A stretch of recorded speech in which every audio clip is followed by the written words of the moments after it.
Student, আজকে আমি তোমাদেরকে নবম দশম শ্রেণীর ত্রিকোণমিতিক অনুপাতের 9.1 এই উদাহরণ 3 নম্বর অঙ্কটা সলভ করে দেখাবো। তো এটা তো উদাহরণ সলভ করাই আছে, তো আমি কেন সলভ করব?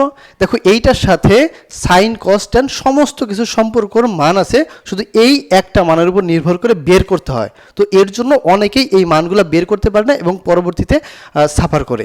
তো তার জন্য আমি এই উদাহরণ 3টা তোমাকে সুন্দর মতো বোঝাবো যেন তুমি সমস্ত ত্রিকোণমিতিক কোণের মান সেই মানগুলো তুমি কভার করতে পারো।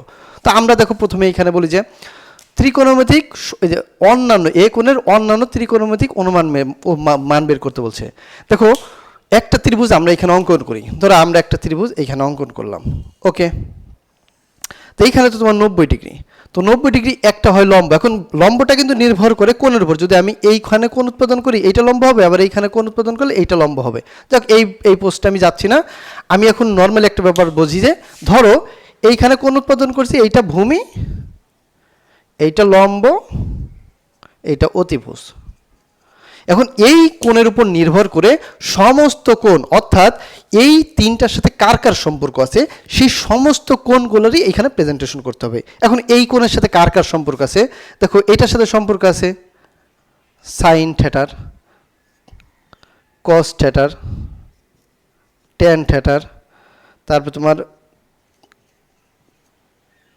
কসেক থিটার, সেক থিটার, আর কট থিটার।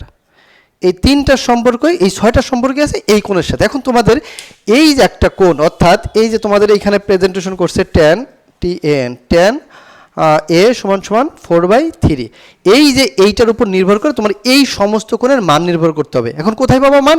এই কোণের উপর। দেখো আমরা একটা ব্যাপার লক্ষ্য করি যে পিথাগোরাসের একটা সূত্র আছে। পিথাগোরাসের উপপাদ্য সূত্র কি? লম্ব স্কয়ার যোগ ভূমি স্কয়ার সমান অতিভুজ স্কয়ার। দেখো এখন এইটার সাথে এটার সম্পর্ক কি? দেখো তোমাকে একটা বিষয় মাথায় রাখতে হবে যে ট্যানের যে সূত্র, ট্যান বলতে কি বোঝায়? ট্যান বলতে বোঝায় লম্ব বাই ভূমি, এটা হলো ট্যানের মান। এখন যদি তুমি লক্ষ্য করো, যদি লম্ব বাই ভূমি হয় তাহলে এইখানে লম্ব কত? এইটা আসলে লম্ব, ভূমি কোনটা? এইটা। তাহলে আমরা এখানে ধরতেই পারি লম্ব আসছে তোমার 4, আর ভূমি কত? ভূমি 3। ওকে, আমি বাইর করলাম। এইখানে দেখো যদি আমরা এইটার পর, এখন আমি যেহেতু মান বের করলাম, আমি এখানে ভূমি কত ধরলাম? ভূমি ধরলাম 3, লম্ব কত ধরলাম? লম্ব 4। কিন্তু অতিভুজ আমাদের নাই। কিন্তু অতিভুজ আমরা কেন বের করব? দেখো অতিভুজ বের করবো সাইনের সাথে কার সম্পর্ক? সাইন সমান লম্ব বাই অতিভুজ। আমি ছোট ছোট করে লিখলাম, তুমি বুঝে নিও।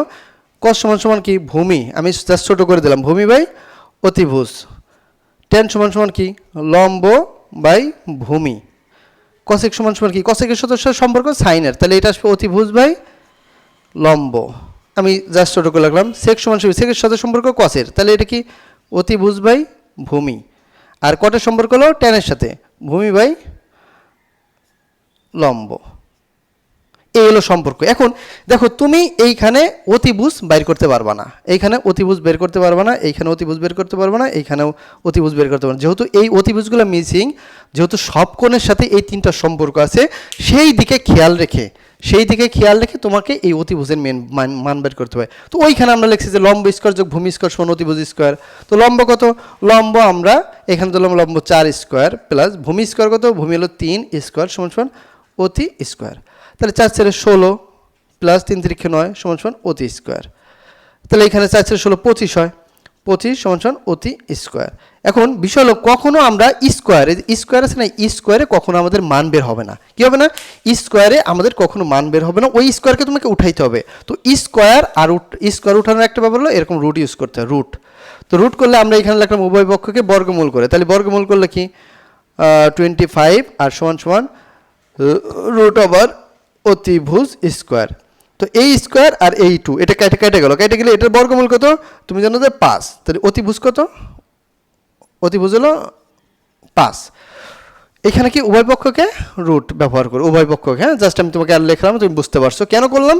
যেন ওই যে স্কয়ার, এই স্কয়ারের মানটা, এই স্কয়ারটা হারাই যায়। কারণ কখন আমরা এরকম করি না যে ক সমান 10, আমাদের কখন অ্যান্সার বাড়ায়, এরকম বাড়ায়। কিন্তু ক স্কয়ার সমান 50 এরকম অ্যান্সার আমরা বের করি না, কখনোই না, কোনো মানেই না।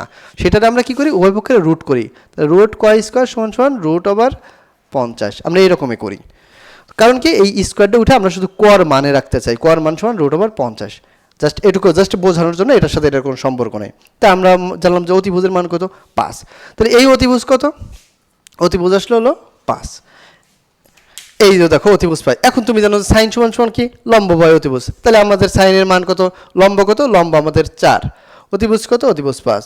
কস সমান সমান কি ভূমি বাই অতিভুজ, ভূমি কত 3, অতিভুজ বাই কত 5। ট্যান সমান সমান কি, ট্যান সমান সমান লম্ব বাই ভূমি, লম্ব এই যে ভূমি হলো 3। কসেক সমান সমান কি, কসেক সমান সমান হলো অতিভুজ বাই এই যে অতিভুজ কত 5 আর লম্ব হলো তোমার 4। সেক সমান সমান কত, সেকের তুমি হলো অতিভুজ বাই ভূমি, অতিভুজ কত 5, ভূমি কত 3। কটের কি, কটের সমান সমান ভূমি বাই লম্ব, ভূমি কত 3, লম্ব কত 4। এই সমস্ত কোণের মান। তো আমি তোমাকে এটার যে সমস্ত কেন কিভাবে মানগুলো আসছে, কিভাবে বের করছে, কেন আমার মান প্রয়োজন, তুমি যদি অঙ্ক তখনই করতে পারবা যখন তোমার মাথায় ক্যাচ করবে যে কেন এটা তো আমি করলাম, কিন্তু কেন করলাম। এই কেন যদি তুমি একবার আইডেন্টিফাই করতে পারো তাহলেই তুমি অঙ্ক পারবা। আর যদি কেন না দিয়ে একটা অঙ্ক এটা পারো করে ফেললা, ওকে ডান, পরবর্তীতে আর তুমি বুঝবা না যে কেন হইল। পরবর্তীতে এই ক্যাটাগরি কোনো অঙ্ক থাকলে যদি তুমি না জানো আর বাইর করতে পারবে না। যদি তুমি বুঝতে পারো যে কেন কেন বের করলাম, কী প্রয়োজন দরকার ছিল, কোনটার সাথে কার সম্পর্ক, তাহলে তুমি পাইরা যাবা। তো ভিউয়ার্স, এইখানে আমি তোমাকে ক্লিয়ারলি বোঝালাম যে বলছে tan a সমান 4/3 হইলে এ কোণের অন্যান্য ত্রিকোণ থেকে মান নির্ণয় করে। ও এ কোণ কোণটা ধরো, এইখানে আমরা এটা এ কোণ ধরলাম, এ কোণ, সেই সোর্সে এ কোণ ধরলাম। এখানে দুইটা মান দেওয়া ছিল 4/3, এটা ছিল কি লম্ব বাই ভূমি। এই লম্ব বাই ভূমি আমাদের প্রয়োজন ছিল আরেকটা মান, এটা কি মান দরকার ছিল, অতিভুজ। কেন বের করলাম, কারণ আমাদের এই কোণের অন্যান্য যে ত্রিকোণমিতিক অনুপাত, এই যে অন্যান্য আরও যে বাকিগুলো আছে, এই বাকিগুলোর জন্য এই অতিভুজটা প্রয়োজন ছিল, যার জন্য আমাদের অতিভুজ বের করতে হয়েছে। পরে আমি প্রত্যেকটা মান লিখলাম যে সাইনের সূত্র কি, কসের সূত্র কি, ট্যানের সূত্র কি, এগুলো বাইর করার পরে আমি খালি মানগুলো ইউজ করলাম। তো তোমার ওইখানে অঙ্কটা অন্যভাবে হয়তো বা দেওয়া আছে, বাট আমি তোমাকে সহজে এইভাবে বোঝানোর ট্রাই করলাম। তো ভিউয়ার্স, আশা করছি তুমি অঙ্কটা বুঝতে পারছো। আর আমার এই চ্যানেলে সমস্ত ক্লাসের ইংলিশ এবং সমস্ত ক্লাসের ম্যাথ আপলোড দেওয়া থাকবে, ভিডিওটা আমি করব। তুমি যে ক্লাসের ছাত্র হও, যে ক্লাসের স্টুডেন্ট হও, আর যে লেভেলের স্টুডেন্ট, অবশ্যই এই চ্যানেলটা তোমার জন্য খুবই গুরুত্বপূর্ণ। দেখা হচ্ছে নেক্সট ভিডিওতে। আজকের মতন বাই।